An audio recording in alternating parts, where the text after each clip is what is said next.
성경 176쪽에 요한복음 16장 25절에서 33절 말씀까지 함께 교독하겠습니다. 요한복음 16장 25절 말씀. 이것을 비유로 너희에게 일렀거니와 때가 이르면 다시는 비유로 너희에게 이르지 않고 아버지에 대한 것을 밝히 이르리라. 그날에 너희가 내 이름으로 구할 것이요 내가 너희를 위하여 아버지께 구하겠다 하는 말이 아니니 이는 너희가 나를 사랑하고 또 내가 하나님께로부터 온 줄 믿었으므로 아버지께서 친히 너희를 사랑하심이라. 내가 아버지에게서 나와 세상에 왔고 다시 세상을 떠나 아버지께로 가노라 하시니 제자들이 말하되 지금은 밝히 말씀하시고 아무 비유로도 하지 아니하시니 우리가 지금에야 주께서 모든 것을 아시고 또 사람의 물음을 기다리시지 않는 줄 아나이다. 이로써 하나님께로부터 나오심을 우리가 믿사옵나이다. 예수께서 대답하시되 이제는 너희가 믿느냐? 보라, 너희가 다 각각 제 곳으로 흩어지고 나를 혼자 둘 때가 오나니 벌써 왔도다. 그러나 내가 혼자 있는 것이 아니라 아버지께서 나와 함께 계시느니라. 함께 읽습니다. 이것을 너희에게 이르는 것은 너희로 내 안에서 평안을 누리게 하려 함이라. 세상에서는 너희가 환난을 당하나 담대하라. 내가 세상을 이기었노라 하시니라. 아멘. 온 세계를 긴장시켰던 그 이스라엘과 이란의 전쟁이 일단락된 것 같습니다. 미국이라는 강대국이 개입해가지고 일단 휴전 상태죠. 전쟁을 했는데 근데 개입했던 당사국들이 다 자기가 이겼다고 그렇게 해서 3자가 다 자기가 승리했다고 선언을 했죠. 아무래도 불안한 국민들을 달래기 위한 통치자들의 그런 방법이 아닌가 그런 생각이 듭니다. 근데 이게 휴전이잖아요. 이게 서로 싸우고 또 폭력적인 방법으로 눌러서 힘으로 해결될 수 있는 평화라는 것이 일시적으로 올 수는 있으나 얼마나 갈까라는 생각이 좀 듭니다. 무엇보다도 휴전에 관해서는 우리나라가 너무 잘 알잖아요. 얼마 전에도 6.25 전쟁 75주년 있었지 않습니까? 우리 남북한이 휴전은 되었지만 그러나 언제든지 전쟁이 다시 재발할 수 있다는 우려 때문에 사실 국력의 굉장히 많은 부분을 이런 강대강 대치에 쏟아붓고 있는 것도 사실 아닙니까? 우리 국민들이 굉장히 피곤할 수밖에 없는 역사를 우리가 계속하고 있는데 이런 평화는 좀 한계가 있다라는 생각이 듭니다. 현실적으로 필요하기는 하지만요. 오늘 말씀에도 보면은 예수님께서 이제 승리를 선언하셨습니다. 내가 세상을 이기었노라. 이 말씀은 너무 중요해서 우리 함께 말씀해 볼까요? 시작. 내가 세상을 이기었노라.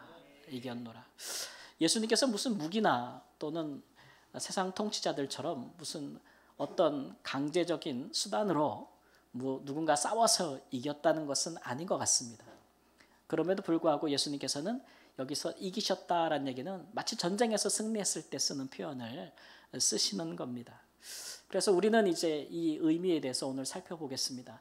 예수님께서 도대체 무슨 전쟁을 하셨다는 건지 그리고 어떻게 이기셨다는 건지 예수님이 승리하신 전쟁의 의미를 우리가 한번 살펴보고 전쟁에서 이겼으면 평화 또는 평안이라는 실제적인 효력이 발생할 거 아닙니까?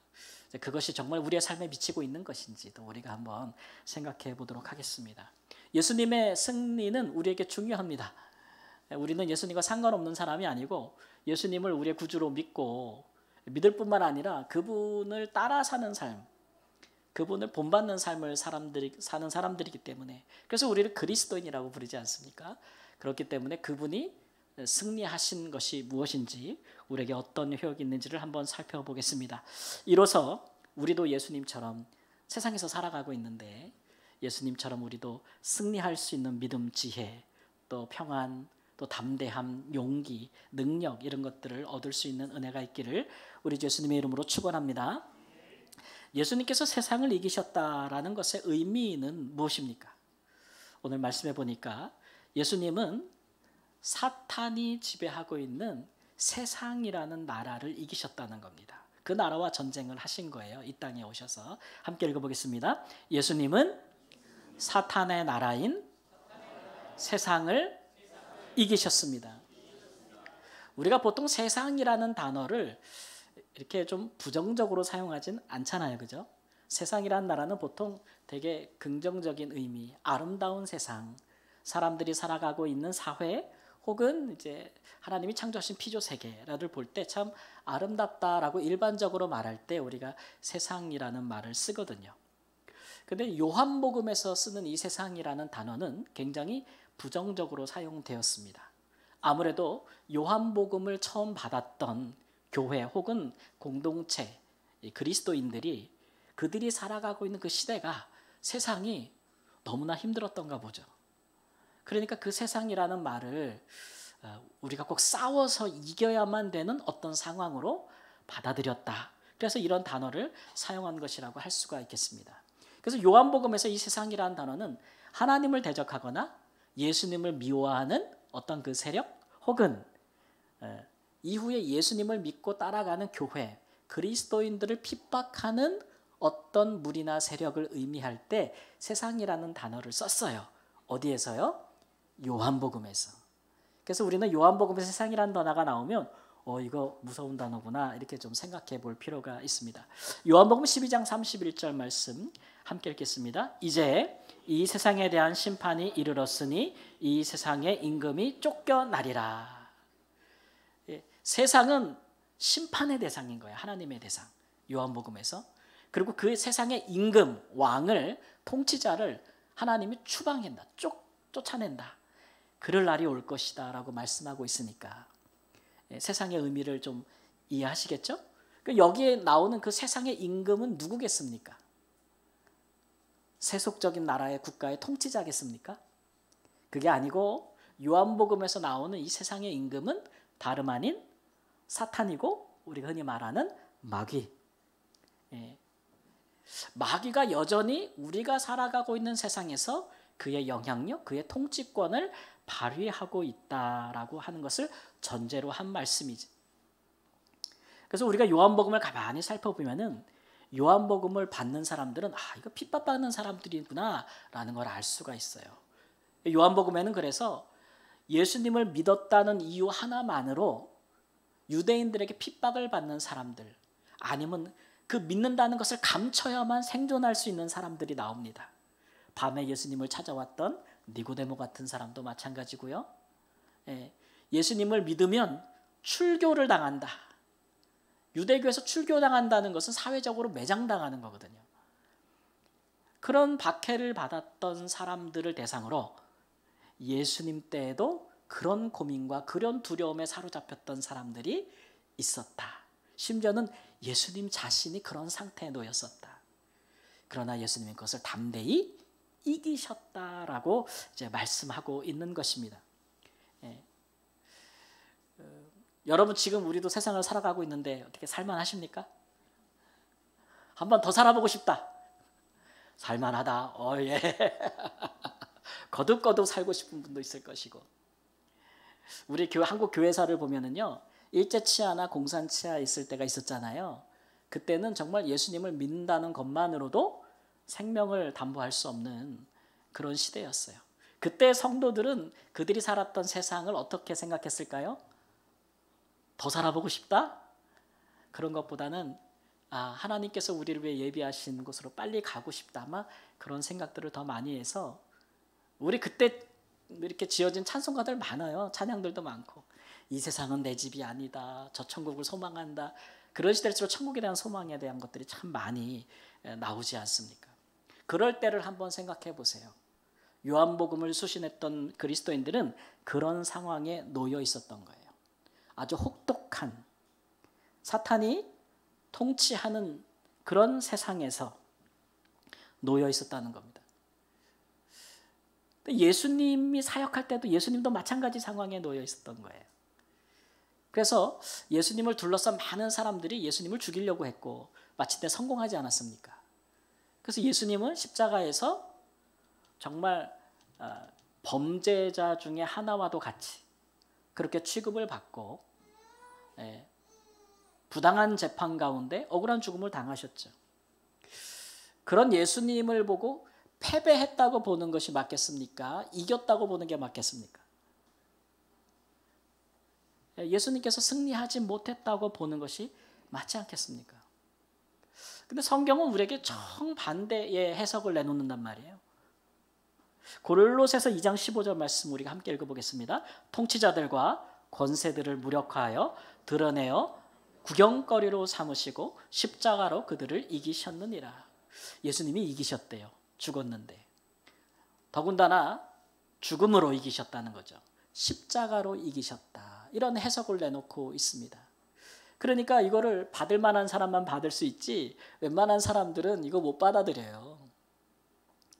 통치자들과 권세자들을 무력화했다. 여기도 통치자들은 이제 빗대어서 예수님을 핍박하고 박해하고 죽였던 로마의 또는 통치자들, 권세자들을 의미할 수도 있고 유대의 지도자들을 의미할 수도 있지만 또 하나 영적으로는 사탄과 그의 세력들을 악한 세력들을 의미할 수도 있어요. 그들을 무력화했다. 네. 요즘 전쟁 보니까 막 미사일 막 쏘고 그 다음에 한쪽에서는 또 어떻게 해요? 그 미사일을 또 공중에 터뜨리는 방어 막 하잖아요. 무력화시키는 거잖아요. 네.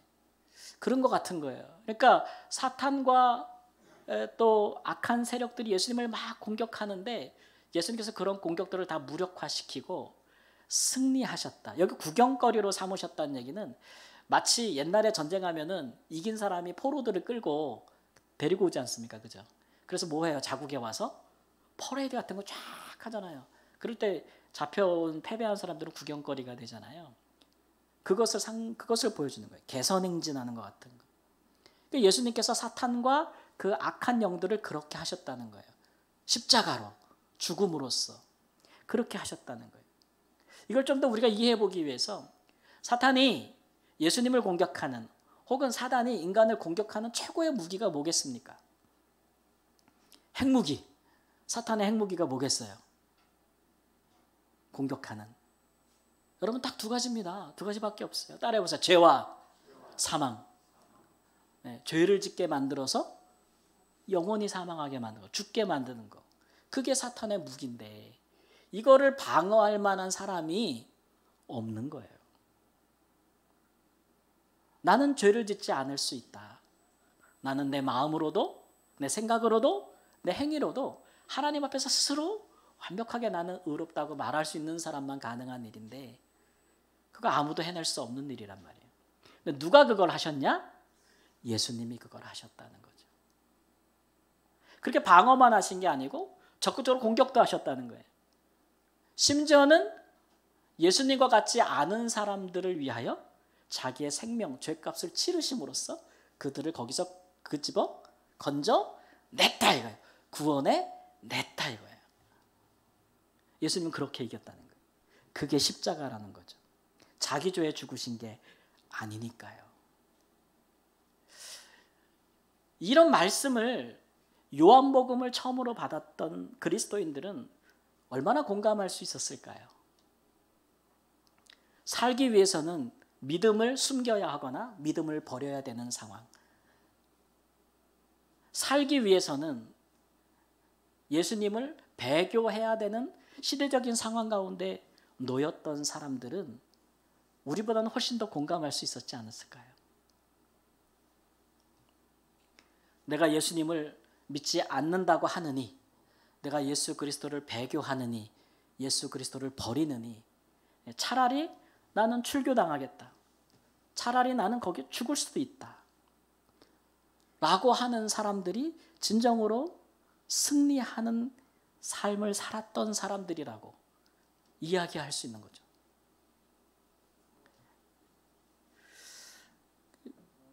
세상이 도저히 이길 수 없는 그런 사람들이 순교하는 겁니다. 죄를 어떻게 해보려고 하고 죄짓게 만들어 보려고 하고 죽여도 안 되는 사람들, 그런 게 예수님 같은 사람들이에요. 그런 사람들은 패배하는 겁니까? 승리하는 겁니까? 자기의 믿음에 관하여, 자기의 진리에 관하여, 하나님에 관하여 그들은 승리하는 겁니다. 요한복음은 예수님과 예수님을 따랐던 사람들이 많은 당하는 고난들이 많이 기록되어 있어서 어떤 사람들은 고난의 책이다 이렇게 말하는 분도 있는데요. 실제로 요한복음은 고난의 책이라고 별칭이 붙지 않았습니다. 요한복음의 다른 이름은 따라해보세요. 표적과 영광의 책. 네, 영광의 책. 오히려 그렇게 기록이 됐어요. 예수님을 믿어서 신앙을 지키고 예수님의 말씀대로 살아서 고난을 받고 그것으로 점철되는 삶을 살다가 그것으로 다 끝나버리면 얼마나 힘들고 허무하겠어요. 근데 요한복음은 그런 고난 중에도 하나님이 행하시는 표적이 있고, 할렐루야, 하나님이 행하시는 표적이 나타나고 그것을 통해서 하나님이 영광을 받으신다는 일들로 기록이 돼 있어요. 아주 중요한 이벤트들이 7가지가 아주 길게 설명이 돼 있어서 예수님 때문에 고난받는 사람들에게 희망을 주고 있거든요. 나사로 같은 사람도 그 중에 하나입니다. 나사로는 별내 병든 사람이었는데 그 병이 깊어져서 죽지 않았습니까? 그래도 예수님의 친구인데 예수님이 좀 일찍 와서 살려주셨으면 좋았을 것을 마침내 병 가운데 그 사람은 죽었습니다. 예수님이 빨리 오지 못한 것은 전에 예수님께서 그 유대에서 사역하시다가 나는 하나님이 내 아버지다라고 말했다고 유대인들이 돌로 쳐 죽이려고 했거든요. 예수님께서 잠시 피해서 요단강 쪽으로 이렇게 물러가신 상황에 나사로가 병이 깊어져서 죽은 거예요. 예수님이 나사로를 살리러 다시 간다, 유대로 간다. 이거는 예수님 입장에서 보면은 굉장한 위협을 감수하는 겁니다. 다시 간다면 어떻게 될 수 있어요? 투석형, 돌에 맞아 죽을 수 있는 상황이었던 거예요. 그래서 내 친구 나사로가 병들었으니 가자 그랬을 때 제자들부터 반대하고 나선 거예요. 죽으라고 갑니까? 그 험한 꼴을 당하고 또 갑니까? 막 그랬거든요. 그 지체하다 보니까 나사로가 죽은 거예요. 나흘, 사흘이 이틀이면 갈 곳을 지체했다가 4일 만에 갔지요. 정말 위협이고 고난의 결정이었습니다. 근데 가서 어떤 일이 일어났습니까? 나사로가 살아났지 않습니까? 표적입니다. 그것을 통해서 예수님이 사람을 살릴 수도 있고 그에게 사람을 살리는 부활의 능력이 있다는 것이 그 영광이 나타났습니다. 그 뒤로 사람들이 예수 그리스도를 돌로 쳐 죽일 수가 없었습니다. 고난이 있지만 하나님의 표적이 나타나고 하나님의 영광이 나타난 것이죠. 사람들이 그때부터 생각한 거죠. 진짜 누가 병들고 누가 죽은 자들인가? 육체적으로 병든 것이 진짜 병든 것인가? 육체적으로 죽은 것이 정말 죽은 것인가? 예수 안에서는 안 그렇다는 거예요. 예수 안에서 병든 것은 예수님을 믿지 않은 사람들이 병든 것이고 예수님 안에서 죽은 것은 잠자는 것에 불과할 뿐. 그죠? 다시 살아나는 것은 시간 문제고 이런 새로운 시각을 갖게 되는 사건이었다는 거예요. 고난이 없으면 이런 영광스러운 사건과 계시도 우리에게 드러나지 않는 거죠. 그걸 요한복음이 보여주고 있는 겁니다. 한 가지 사례만 더 말씀드리면 날 때부터 앞을 보지 못하는 사람이 있었습니다. 예수님이 그를 만나서 그의 눈을 뜨게 해주신 거예요. 그는 앞을 보지 못하니 무슨 일을 할 수가 없어서 어릴 때부터 문 앞에 앉아서 구걸하는 일을 했을 뿐입니다. 그게 그의 인생이었는데 사람들이 그를 보면서 동전 한 입도 던져주면서 늘 얘기를 한 거죠. 무슨 죄 때문에 태어날 때부터 눈이 멀었을까? 엄마 뱃속에서 또 죄를 졌니? 아니면 니네 부모가 죄를 졌겠지. 그러니까 네가 어머니 뱃속으로부터 눈이 멀었지. 이런 저주의 말들을 들으면서 생계를 연명할 수밖에 없는 사람이었어요. 예수님을 만났는데 예수님은 뭐라 그러셨어요? 아니다 이거예요. 이 사람이 날 때부터 눈이 보지 못하게 된 것은 부모의 죄 때문도 아니요 이 사람의 죄 때문도 아니다. 그럼 뭐 때문이에요? 그래도 한 사람이라도 얘기해 주니까. 우리 또 요한복음 강의한 지 얼마 안 됐잖아요. 그죠? 하나님의 영광을 위해서. 그러니까 우리가 알게 됩니다. 야, 하나님의 영광을 위해서면은 사람이 태어나기 전부터도, 태어날 때부터도 눈이 앞이 안 보일 수 있게 태어나는 일도 있구나. 그 인생에겐 고난이에요, 아니에요? 말할 수 없는 고난이죠. 말할 수 없는 고난. 그런데 그런 그에게 눈을 뜨게 해주시는 예수님의 표적이 나타났습니다. 그리고 이 사람은 너의 눈을 뜨게 해준 사람이 예수라는 말을 입 밖에 꺼내지도 마. 그러면 너와 내 부모들 가만 안 놔둘 거야.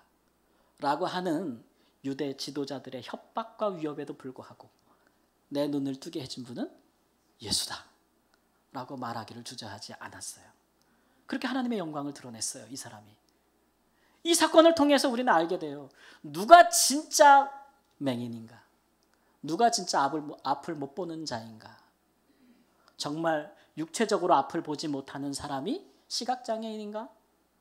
성경은 아니라 그러는 거예요, 요한복음은.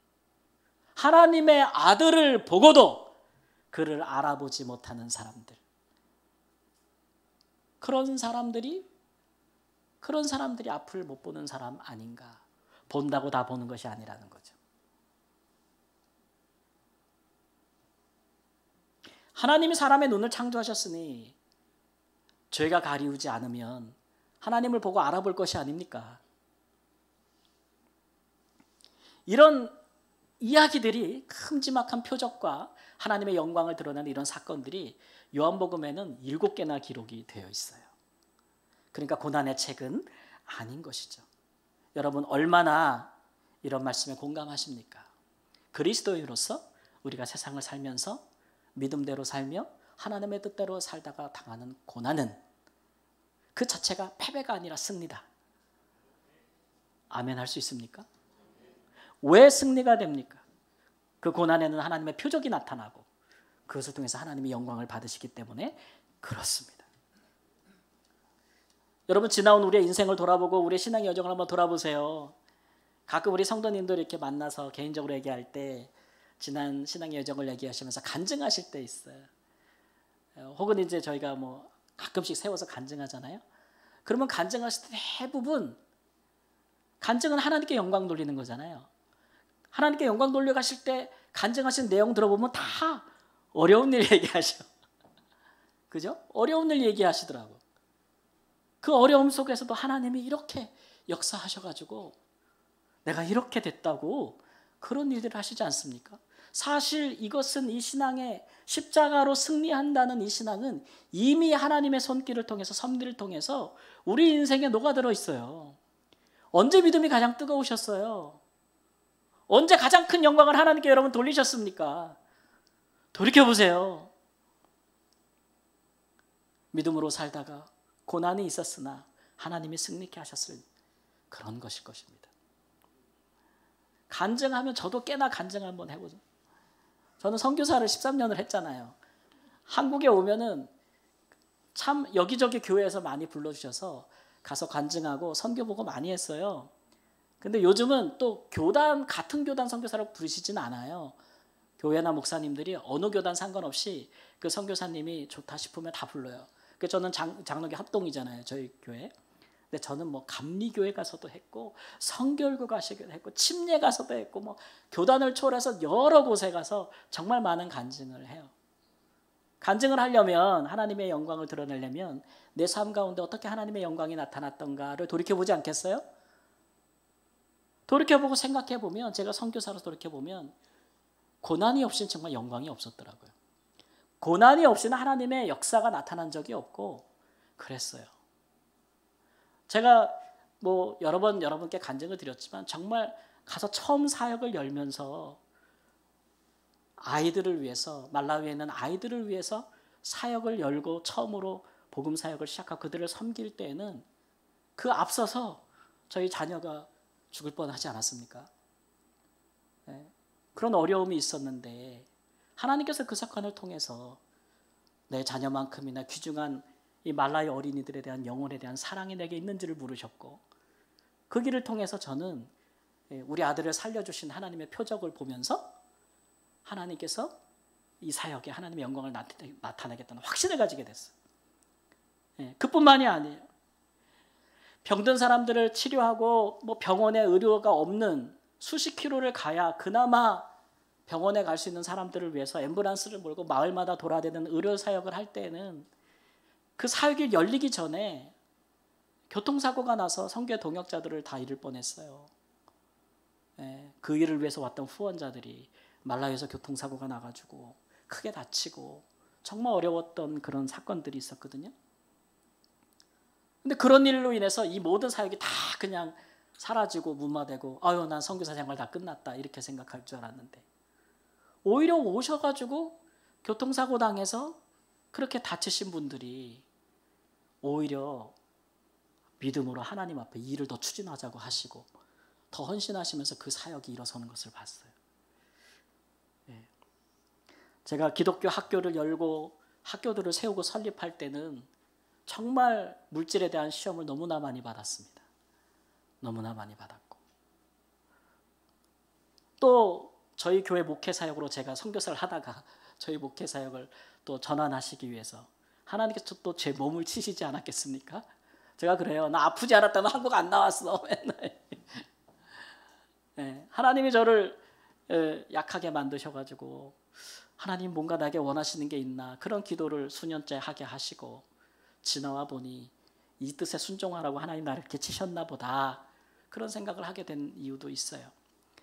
돌아보니 고난이 없이는 하나님의 표적이 없고 고난이 있을 때 하나님의 역사는 더 컸었고 그 일을 통해서 드러난 하나님의 영광은 더 컸다라는 생각을 하게 되는 거죠. 왜 우리의 신앙은 반드시 이런 패턴을 따라가야 될까요? 예수님만 그렇게 사시고 우리는 안 그랬으면 좋겠는데 왜 예수님은 우리도 그 길을 따라오라고 하냐고요? 왜 우리는 이런 패턴으로 살아야 될까요? 우리가 이 세상에 살기 때문에 그래요. 이 세상은 아름답지 않아요. 이 세상은 여전히 사단이 왕노릇 하고 있는 사람들이 많아요. 아직 다 구속되지 않았잖아요. 엄격하게 말하면 이 세상은 특별히 요한복음의 관점에서 말하면 이 세상은 여전히 전쟁터입니다. 전쟁터예요. 우리는 전쟁터에서 살고 있는 거예요. 골로새서 1장 24절 말씀 함께 읽겠습니다. 나는 이제 너희를 위하여 받는 괴로움을 기뻐하고 그리스도의 남은 고난을 그의 몸된 교회를 위하여 내 육체에 채우노라. 사도 바울이 하신 말씀인데 그리스도의 남은 고난이 있다는 거예요. 그리스도께서 우리를 위하여 마귀의 가장 강력한 무기인 죄와 사망을 무기력하게 만드셨다. 우리를 공격하는 강력한 핵무기, 죄짓게 만들고 죽게 만드는 그것을 우리 예수님께서 무장해제시켰단 말이에요. 상대편을. 그러나 전쟁에서 승리하셨지만 아직 하나님 나라가 우리 가운데 완전히 이루어지기까지 우리가 싸워야 할 전투가 남아있다는 거죠. 그 인식을 우리가 하고 있어야 되는 거예요. 우리가 살아가는 세상이 우리가 여전히 남아있는 마귀와 악한 세력들과 싸우는 일이 남아있다는 거죠. 하나님께서 이 세상에 우리를 구원하시는 것은 이 세상에 사는 동안에 그러한 그리스도의 남은 싸움의 고난에 우리를 초대하시는 겁니다. 우리 여기 계신 우리 성도님들 계신데 뭐 이런 일은 일어나면 안 되겠지만 만약에 우리나라에 전쟁이 일어난다면 여러분 어떻게 하시겠어요? 전쟁터 나갈 거예요? 안 나갈 거예요? 저 아들이 한번 지금 미국에 있잖아요. 물어보더라고요. 뭐 여기 뭐 뉴스 뭐 이렇게 뭐 들었나 봐요. 그러니까 아버지 전쟁 나면 나 한국 들어가야 돼. 당근 빠따지 새끼야. 제가 당장 들어와. 비행기 안 뜰 걸 다 들어와. 다 들어와. 다 들어올 수 있어. 들어와. 싸워야지. 나도 간다. 제가 싸워야 돼요? 안 싸워야 돼요? 싸워야 돼요? 안 싸워야 돼요?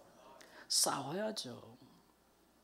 예수님도 이 땅에 하나님 나라를 위해 싸우셨고 아직도 싸우는 사람들이 태반인데 여러분 우리 그냥 넋놓고 있으시겠어요? 이기는 싸움을 해야 되지 않겠습니까? 우리의 이기는 무기는 다른 거 없습니다. 예수님은 십자가를 이기셨고 그러니까 우리가 이 싸움을 하려면 각오해야 되는 거예요. 이 싸움에 나서면 우리가 마귀랑 싸우겠다, 이 세상의 죄와 싸우겠다 나서면 무슨 각오를 해야 돼요?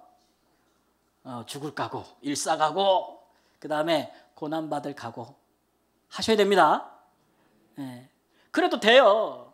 왠지 아세요?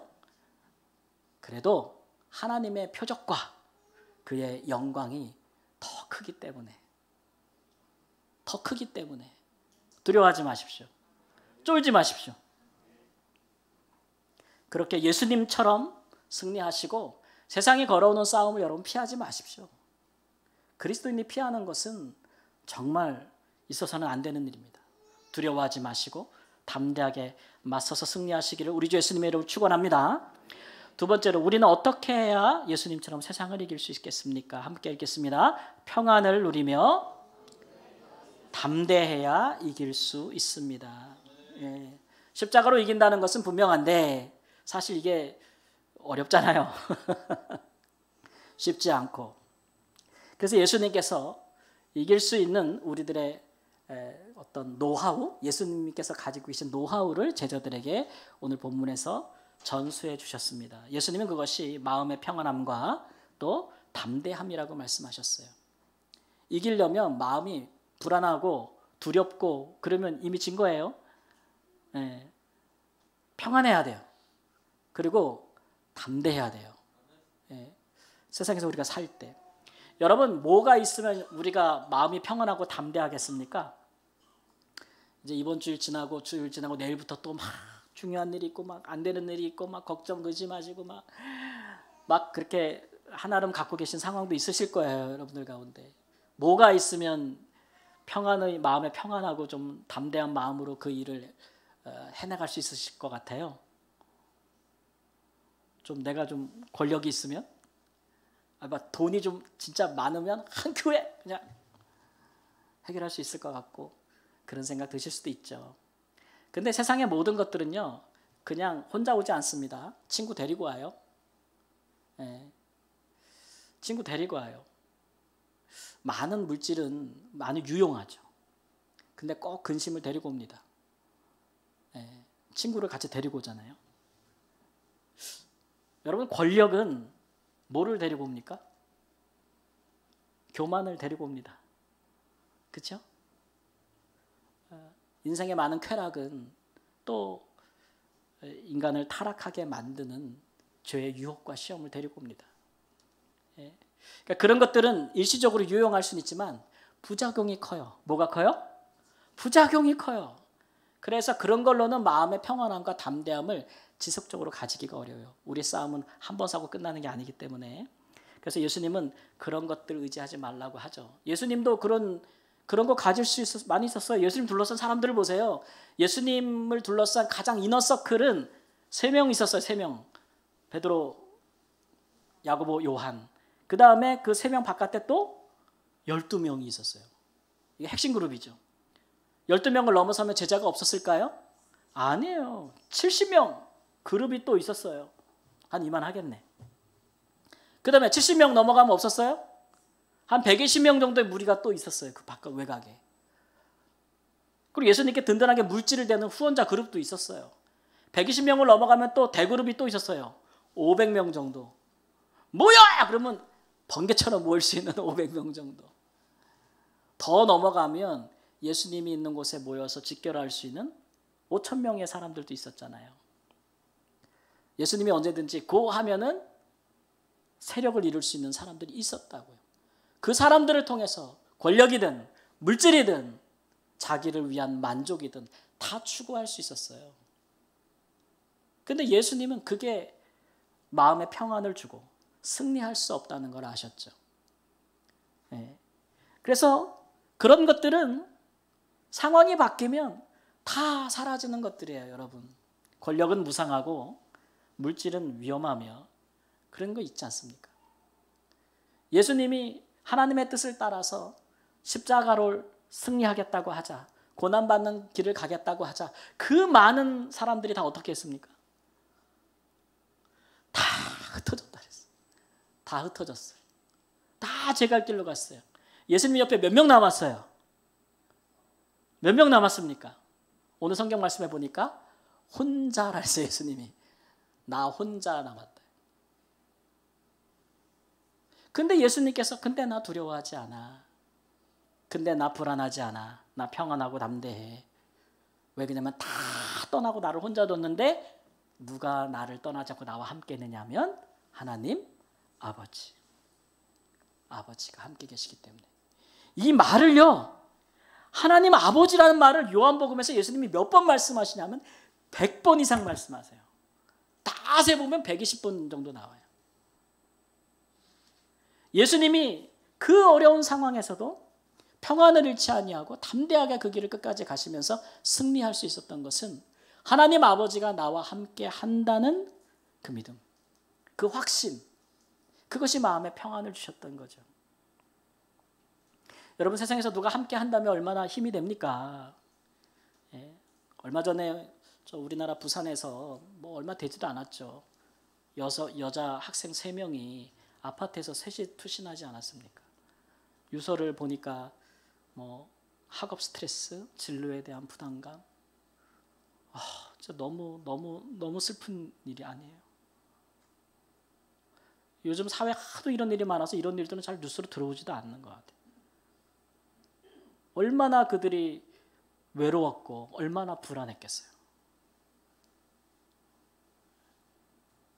그럴 때에 가장 가까운 가족들이나 학교에 또 선생님들이나 또 있던 친구들도 그 부담감을 그걸 눈치채지 못했고 그 부담감을 덜어주지 못했다는 거예요.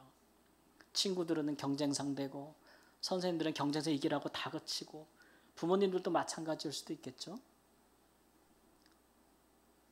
그들이 그런 선택을 할 수밖에 없었던 것은 그런 문제들이 그들에게 닥쳤을 때 그것을 이겨내고 마음의 평안을 얻을 수 있는, 마음의 용기를 얻을 수 없는 그 누군가가 그들과 함께 하지 못했다는 것이 우리 사회가 정말 지금 우리가 어디로 가고 있는 걸까?